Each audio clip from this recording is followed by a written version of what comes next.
We just hit 1000 subscriptions. And now, straight from my couch, I would like to thank you all for being here, watching my videos, discussing in comments, and being members on my little Discord channel where nothing really happens.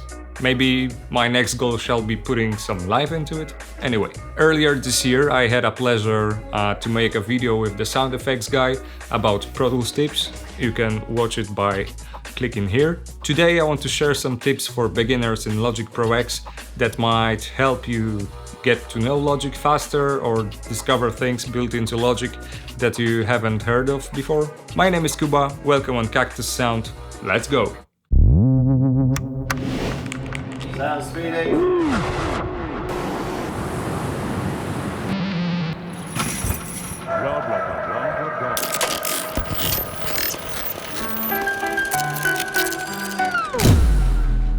So I have 10 tips for you guys. Order of their appearance in the video is rather random.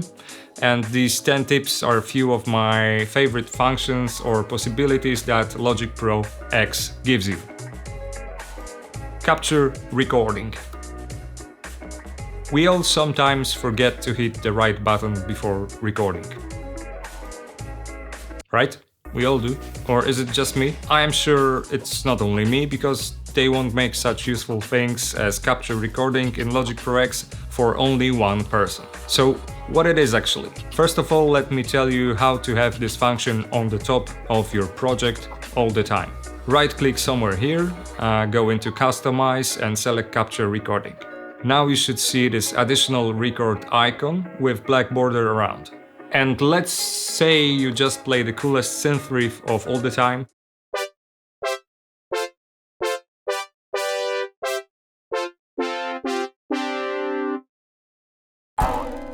But somehow you forgot what you played.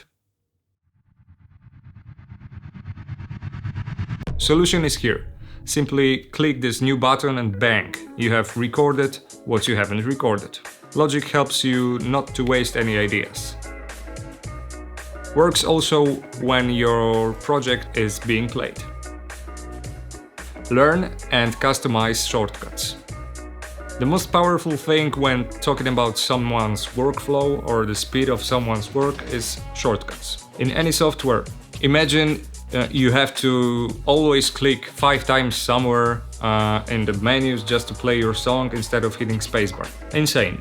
And now imagine you speed up your workflow like 5 times or so just by getting to know all of the shortcuts you use on a daily basis. Or by spending one day on customizing your own shortcuts for a function you use over and over again. All the things from the simplest to more complex deserves a decent shortcut, or as Logic named it, key command. So for example, I use shortcuts to define my layout, to create markers, transpose Midi notes, edit audio files. I suggest you to open the key commands window from Logic Pro X menu and learn what's in there. I still think I have lots to do with my shortcuts. I still can know them better or customize them more efficiently. Midi transform. Might be obvious, but maybe not for everyone. After you nailed playing your best synth riff ever, you can polish it with some of the presets in the Midi transform menu inside your piano roll window. Besides quantizing, you can also humanize, fix velocity, transpose, reverse pitch, position, add crescendo, speed up, slow down. Inspector for quick actions.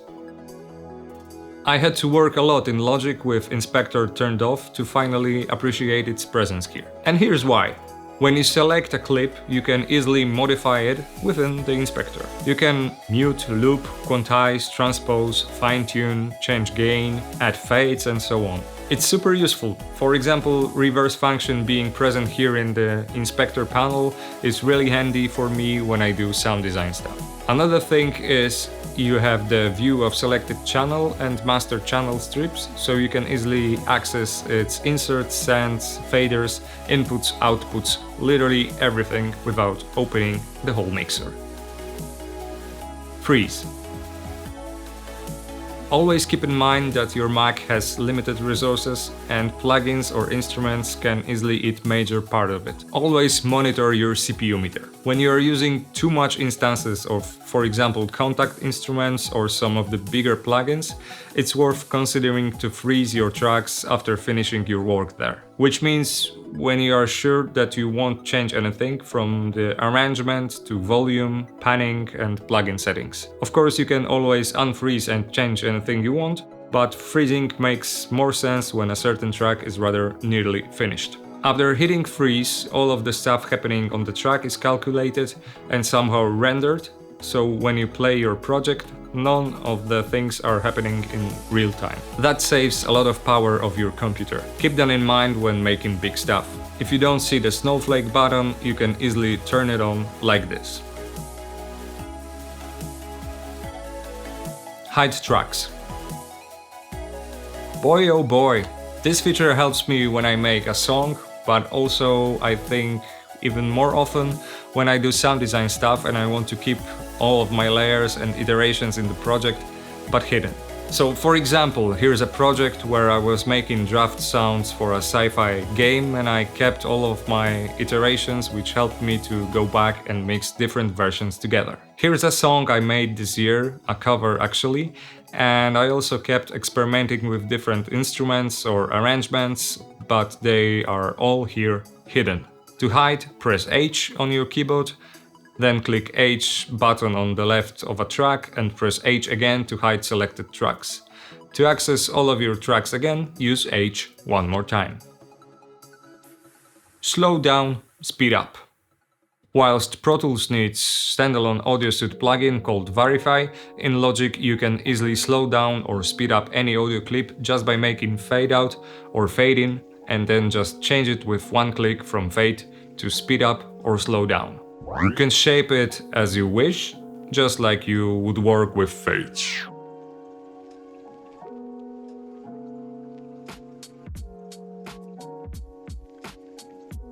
You can also do it from the inspector.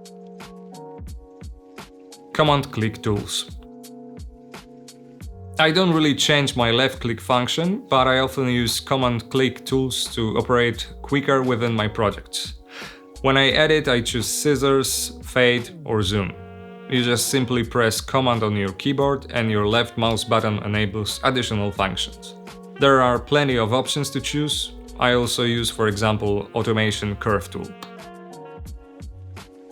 Use drummer. Drummer itself is a very powerful and handy tool. I use it either to have any drums under a draft arrangement, but sometimes they stayed in my projects until the end. For example, for some music I made for TV commercials. There are plenty of styles and sounds to choose from to fit your vision. You can also customize the style your drummer is playing by choosing beat presets, using this XY panel, choosing elements of the kit you want to use, fill and swing amount, which instrument drummer should follow, and more. If you don't know it yet, you should definitely give it a shot.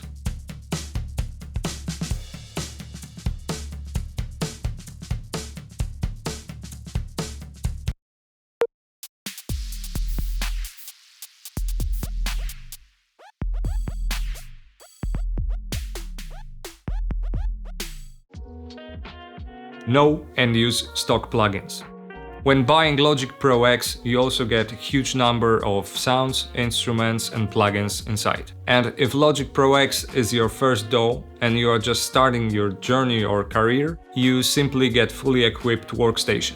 For its price, I think it's packed with one of the best stock plugins on the market. I do work in Logic for like 10 years or so. I bought lots of plugins, but I still come back to Space Designer, Delay Designer, Amp Designer, Bit Crusher or Compressor.